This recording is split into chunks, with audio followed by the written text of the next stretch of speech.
bipai nyonso bokozwa libaku ya kolanda biso mokolo ya lelo chaîne na bino ya ba grands événements bozalaki ebele ya komituna mokolo nini Honorine Porsche akosamba lelo nde aye kosamba lelo nde aye epa juge naturel na ye toza mokolo ya le 24 octobre 2025. Nous émettons en direct de Kinshasa, capitale de la République démocratique du Congo. Vous la voyez là, naba image nabiso ezaye en tant que citoyen allemand. Azana représentant ya ambassade na bango bazako échanger bayoka pe version na ye ba meka ko solo la po ba ye ba ndenge nini mboka na ye pe ba komeka un tout petit peu ko sunga ye biso to koloba mingi te bolanda déroulement ya audience banda e bandeli ti suka to se retrouver tout juste après ça. Affaire en introduction. Une seule affaire est inscrite à l'ordre du jour, RP numéro 2530/2025, RMP numéro 11569/RAD/2025, en cause l'auditeur militaire des garnisons, ministère public, contre les prévenus ci-après. 1. Commissaire adjoint Molo Likombi César. 2. Sous-commissaire principal Kachamangung Anderson. 3. Monsieur Katom Pabuka Sakato. 4. Madame Honorine Porchen Mukuna Onate. 5. Kingambo wa Kingambo Nordin. 6. Monsieur Benjamin, non autrement identifié, en fuite. Et enfin, Madame Kapi, non autrement identifiée, en fuite. Prévenus tous deux. Association des malfaiteurs, vol à main armée, terrorisme, fait à Kinshasa le 24 octobre 2025, Mouyembe Sansania Patrick, major, greffier divisionnaire du tribunal militaire de garnison de Kinshasa Kobé. Merci monsieur le greffier pour autant de classe pour 6 ans supplémentaires. Pour ça la option littéraire.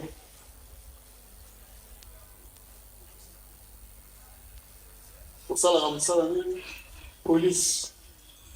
Policier, naza policier. Pour ça la grade de Nini. Naza la grade de commissaire adjoint.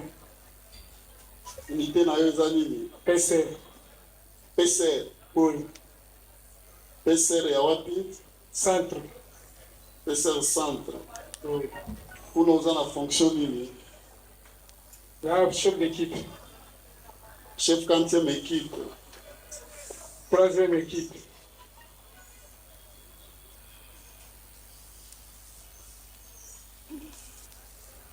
Pour qui compte un tribunal numéro matricule na yo. Et ça moi moulaï na kanga moto mo macho. To kotangela yo oyo kasoki eza yango. 11 96 80 15 99 418. Boyo. Ndé numéro matricule na yo. Boyo.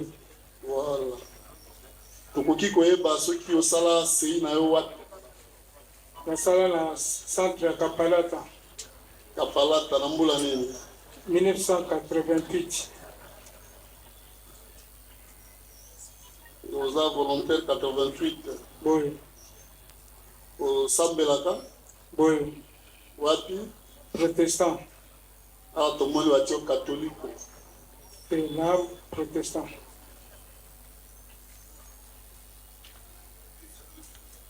État civil na yo? Marie plus 8. Kombo ya mwasi na yo? Kapinga Lubanda. Bana aujourd'hui combien? 8. Okoki kopesa tribunal adresse na yo? Avenue Akenge numéro 6. Commune Yansele. Quartier? Saint-Pépé. Saint-Pépé. Okoki kopesa biso numéro à téléphone na yo? 0900 99 18 22. Ok. Tribunal alingi ayeba soki ozwaki ordre à traduction directe par auditeur. Boyo na soki alobi atindi na tribunal. Boyo. Est-ce que ozwaki pe citation à comparaître à tribunal pour kosamba lelo? Boyo. Ozwaki yango mokolo nini? Nazwaki yango lobi. lobi oyo alobi Non, nous mercredi. Avant-hier. ozwaki mercredi. Oui. Donc, au vu de ces deux exploits, le tribunal s'est dit régulièrement saisi à votre égard. Est-ce que vous en avez un avocat? Oui. Maître, maintenant vous pouvez venir faire votre comparution pour le compte de ces policiers. Oui, vous avez la parole. Oui, Monsieur le Président, merci de nous avoir accordé la parole. Le prévenu Likombi César, il est comparé en personne, assisté de ses conseils, Maître Chélé Lokole Dieudonné, je suis avocat au barreau près la cour d'appel de Kinshasa Matete, conjointement avec Maître Assombo Kassende Mathieu, avocat au barreau du Centre. Merci. Le sous-commissaire principal, Kachab. Prenez le micro. Présent. Ressemble à l'amnoni. Lingala toujours. Lingala. Au PESA tribunal, pour mon arna mobile balango. Katia Mangong Anderson. Botami wapi. Isasa. La date nini. Le 11 novembre 1972. Kombo ya papa na yo. Kassia Mankoy. Azali. Azate. Akewa. Akufa, décédé. Kombo ya mama na yo. Malukata Lukenz.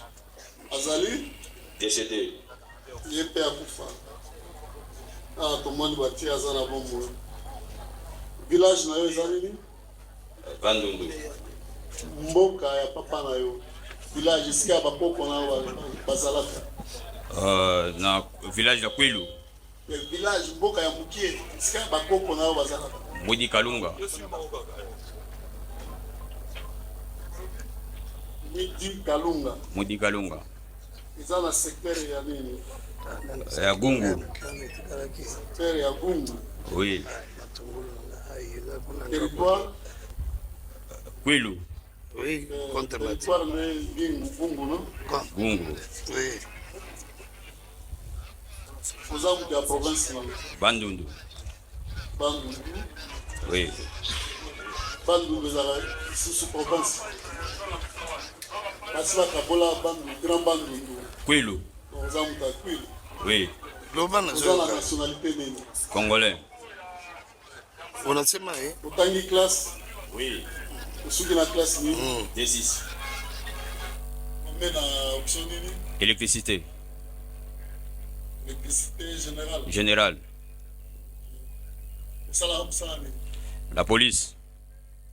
Vous avez la grade nini? Sous-commissaire principal. Unité na yo. IPHP.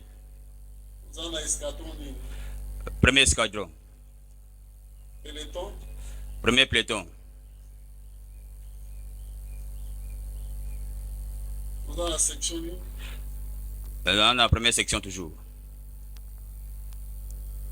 Vous avez la fonction nini? Chef d'équipe. Chef d'équipe. Oui, oui. Quantième équipe? Équipe 2.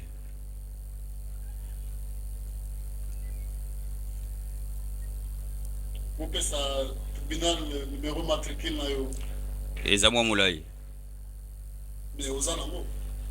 Place ça, on a un mot. Sur place Ezate. Pour le gars, on va mettre la montée. Pour reprendre la montée. À vos ordres. Pour ça, là, c'est une wapi. C'est Mbankana. Na Mbakana. Oui. Pour la nini. 96.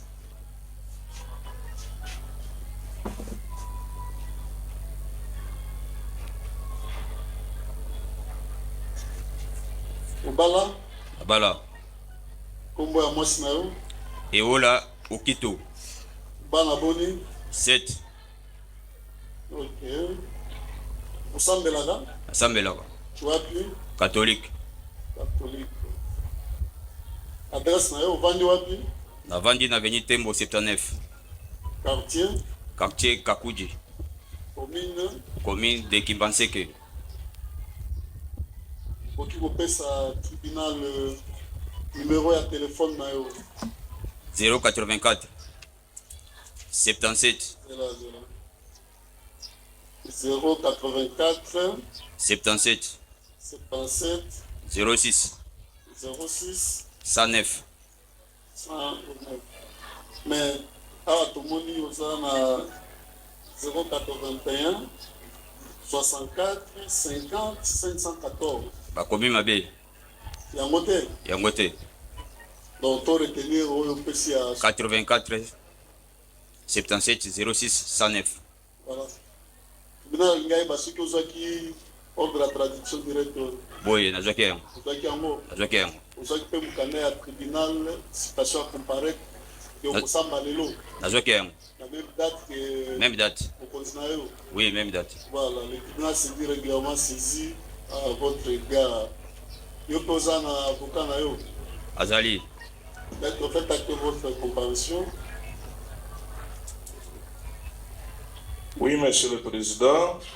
Également le prévenu Gachamangongo, qui vient d'être identifié, comparé en personne et assisté de maître chez les locaux Dieudonné. Je suis avocat au barreau près la cour d'appel de Kinshasa Matete, conjointement avec maître Assombo Kassende Mathieu, avocat au barreau du Sankourou. Conjointement avec maître Marcel Moukenge, avocat au barreau de Kinshasa Matete. Nous poursuivons avec le premier Kantompa.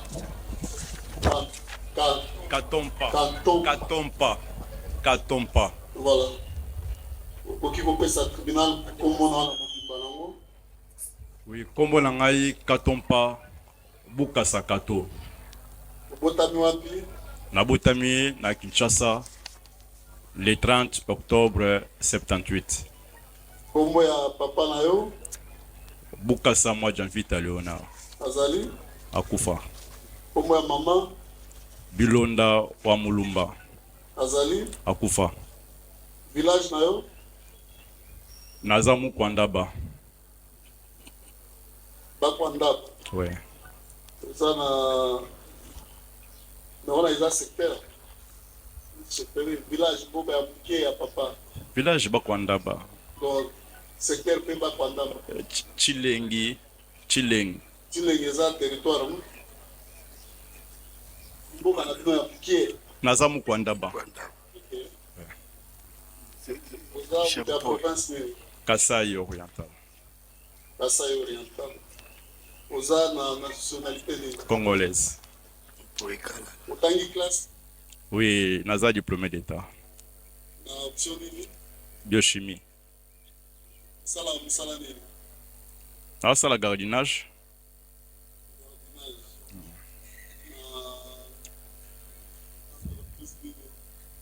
CSP, mais via site à Robank. CSP.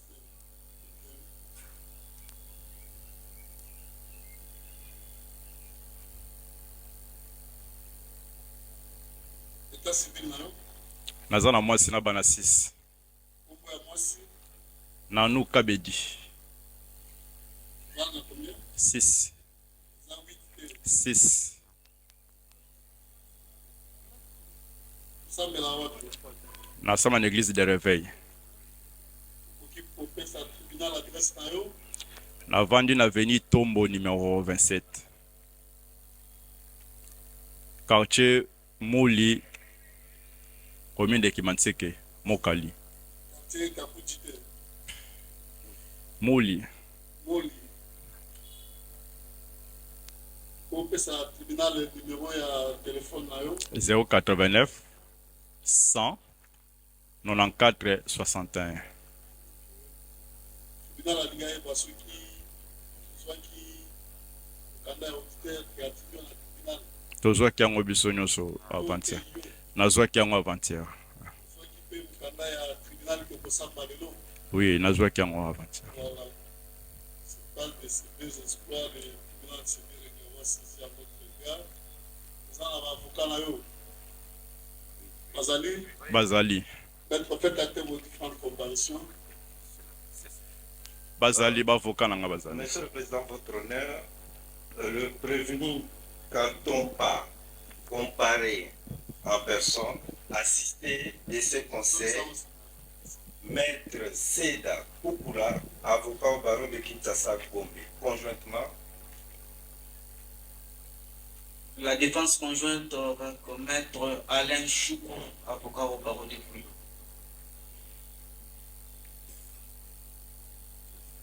C'est fini? Voilà, nous poursuivons.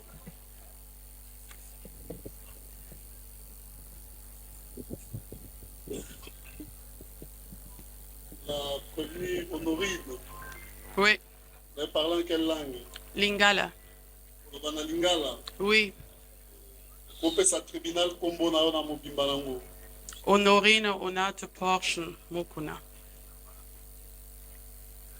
Bozongela. Honorine Onate Portion. Mais liboso tokaki olobaki mpe mokuna te. En fait, Mukuna na oloba te po eza na kati ya passeport te. Na oloba oyo en fait ezaka na passeport. Ok. Botami wapi? Na Kinshasa, Na date nini? le 1er janvier 1988. Kombo ya papa na yo? Boalo Mukuna. Azali? Akufa. Kombo ya mama na yo? Tete lié. Azali? Oui, Aza. Oza originaire ya village nini? Bon, wana vraiment nayebi te. Po moto akolisanga ayebisanga yango te. Na tomoni bakomeli yo lisala. Nayebi te. Non. Yo topesaki bango? Non, napesa bango te. Nayebisa bango nayebi te. Tomoni originaire ya lisala, secteur bapesi te, territoire bapesi te, province bapesi te. Oza moto ya province nini? Nayebi te. Soko oyebi village te de province. Te nayebi te. Nakenda trop mois moke nayebi te.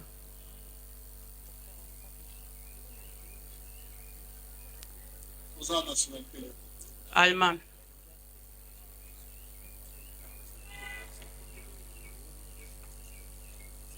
Oza allemand d'origine congolaise. Oui, C'est ça. oui. Ça l'effort oyeba.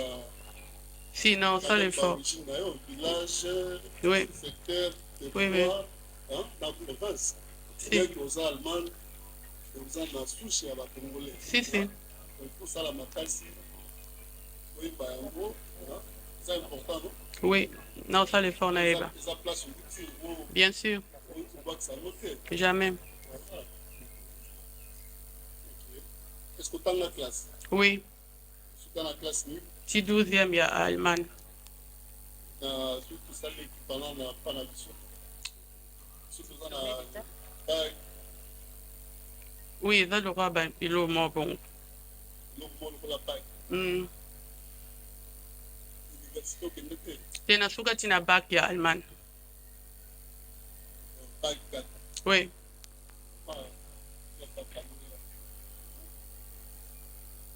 Salam. bon, na minicho na kata na bandosa musala ba ya etieren, eza le roi occupé na bana école.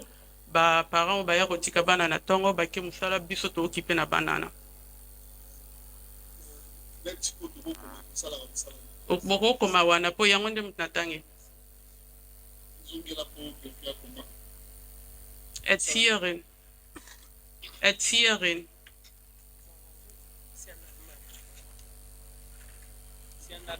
Eza na allemand Etieren.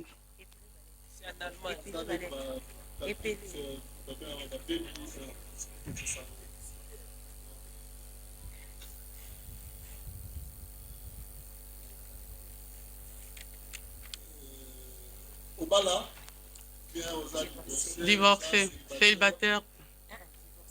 Divorcé, oui, divorcé.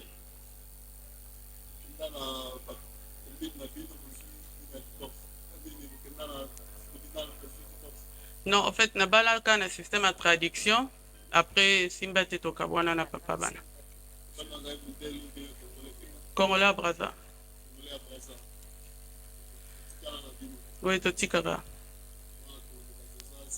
Oui. 4. Non. Non. Oui, naza athée. Bon, na croire na diété.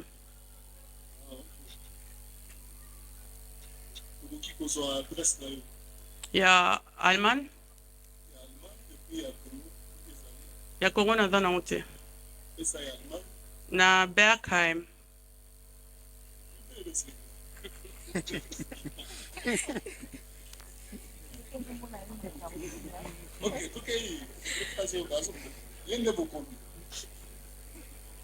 Na Bergheim, ville ezaka Bergheim, okoma Postlight site 50-127.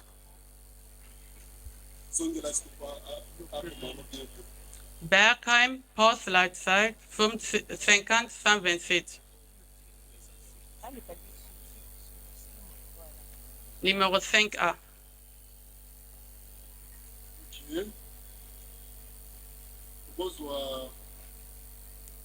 Awa na décision de renvoi bapesi adresse na awa kanda yango balobi ke vandaki na avenue Irebu numéro 4 na quartier Matunge 3 Wana flat na bando vanda. Bon. za flat isiko pandela kia tango kubaki. Oui, flat.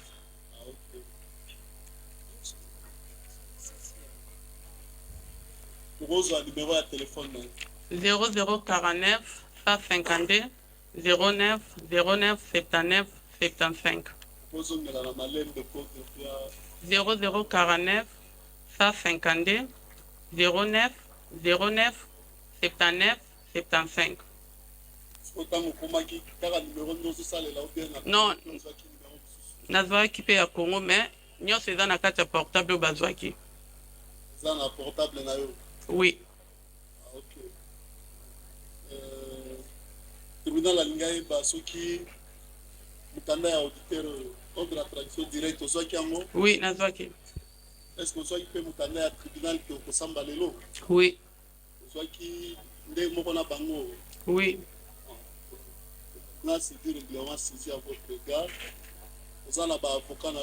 Oui. Maître, faites acter vos différentes comparaisons. Monsieur le Président, merci pour la parole. La prévenue ONAT, Honorine Prochaine, comparée en personne, assistée de ses conseils, parmi lesquels Maître Atoueka Passipamba Samuel. Je suis avocat près la cour d'appel de Kinshasa-Gombe. J'ai comparé conjointement avec la défense conjointe avec Maître Chez Lokole Dieudonné. Je suis avocat au barreau près la cour d'appel de Kinshasa-Matete. Conjointement. Pour le même compte, comparé Maître Joyce Issio, avocat près la cour d'appel de Kinshasa-Matete, conjointement avec. Comparution conjointe, Maître Francis Kassonga, avocat près la cour d'appel du Congo central. Comparution conjointe. Acté la comparution de Maître Mbanza Kouyama Jojo, avocat au barreau près la cour d'appel de Kinshasa-Matete. Défense conjointe. Défense conjointe avec Maître Malumbu Mabi, avocat près la cour d'appel de Kinshasa-Matete.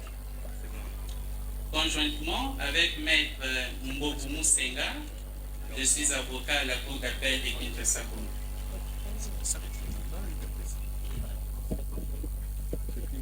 Voilà, nous allons poursuivre. Tous les votes de la Congrès également. Nous suivons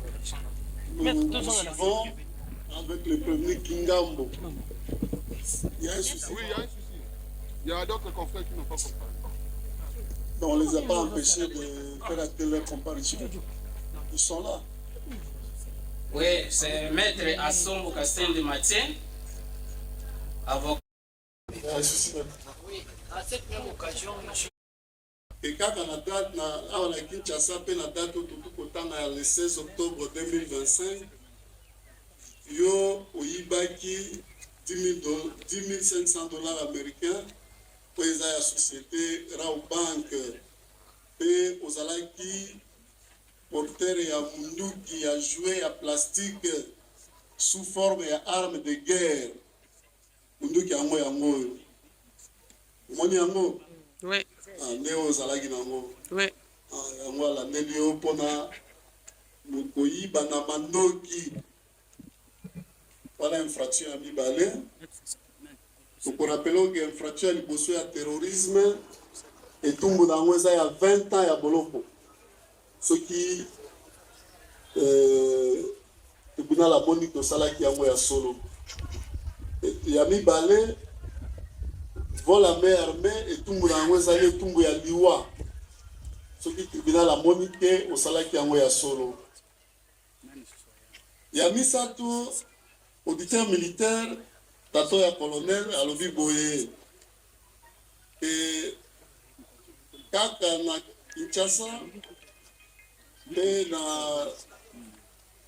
courant ya mois ya octobre 2025 yo ozalaki na lingomba ya bato ya mabe okotaki na lingomba ya bato ya mabe lingomba wana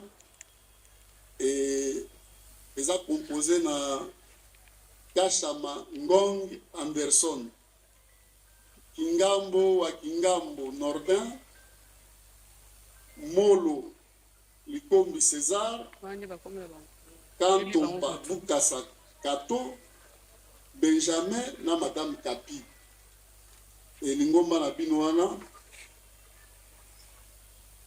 bosalaki yango mpona koyibaka na mandoki yo nde ozali mokolo lingomba abengi yo leader neti chef de bande nde yo olandi nalandi bien wana eza bafe oyo ministère public atie na mutu na yo tribunal ayebisi yo lisusu ke etumbu na yango mpe eza etumbu ya liwa oyoki nayoki voilà wana eza mpona oyo etali yo soki tozwi baoyo batikali à la différence na yo oyo atieli terrorisme baoyo nyonso batikali ministère public azolanda bino mpona vol à main armée na association de malfaiteurs c'est-à-dire que chef de bande na bino nde Honorine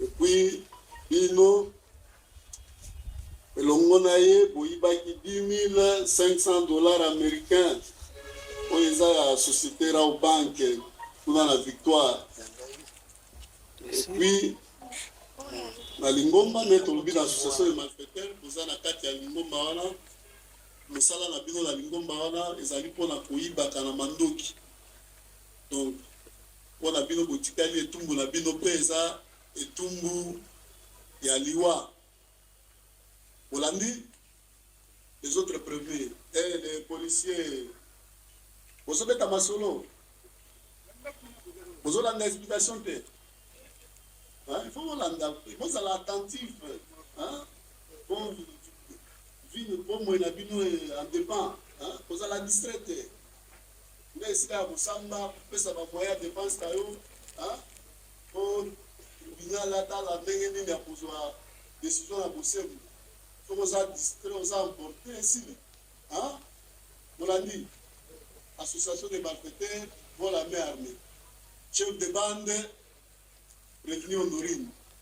Oyoki, voilà, nde makambo tata ya colonel amemi bino liboso ya tribunal. Awa kolongola wana tomoni ba biloko eza na ba objet saisi eza ba gants. Oyo esalisaka bino wana ministère public nde alobi na mikanda na eza na kati ya dossier awa esalisaka bino koopere kota bagan yango oyo bagan oyo na objet saisi bazwaki yango pa ya prévenu Honorine chef de bande na bino oyo eza babole na ye alataka soki azokakule noir alati bokoti mpona baopération oyo mpe ndenge moko soki alataka ye moko soki bokabolaka nde tokoyeba kaka awa ministère public akoyebisa biso yango arme na bino po boperaka nango yango oyo omoni arme na bino yango wana tomoni mpe bamasasi je crois que kamera eza kozwa yango bamasasi yango oyo batui tokobenga yango batui bamasasi oyo apparemment esi ebetaki ebetaki oyo eza na kati eza na baplastike na ngome oyo okoyeba soki ebetaki mpe na Rawbank mokolo wana to te ozwi lisusu na biloko ministère public aye nango oyo eza badiamba bangi mofuta bangi bangi nde yango oyo ministère public na badokima atie na kati alobi azwi yango mpa ya prévenir honorine babangi yango oyo akoexplike biso eza ebele eza ebele sipango wana mopali mola pesa bangi mpenza oyo ya Congo oyo ezalaki deja pli mpona komela bakomela bangi bayebi so ekomi na eta oyo eza nde eta ya komela awa lisusu tomoni carte moko ezali awa laisse passer HP ya Messi Aldi projet ezali awa tomoni carte de lecteur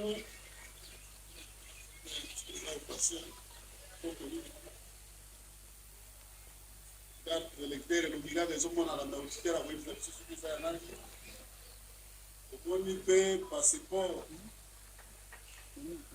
yango oyo ya honorine okokodute oyo aza allemand peut-être aza allemand passeport na yango oyo mpe emonani ezali awa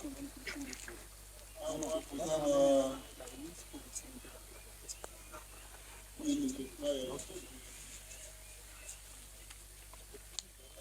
vaccination vaccination yango bangi nde eleki ebele bangi wana mpe bapelisaka nde na briquet oyo na groupe na bino omeli bangi ter nde azoloba opelisi na mokuse mutu na mutu ayoki pourkui aza liboso ya tribunal eza boye te voilà okopesa bamoyen ya défense na bino par rapport ya bafait ndenge auditeur amemi bino liboso ya tribunal.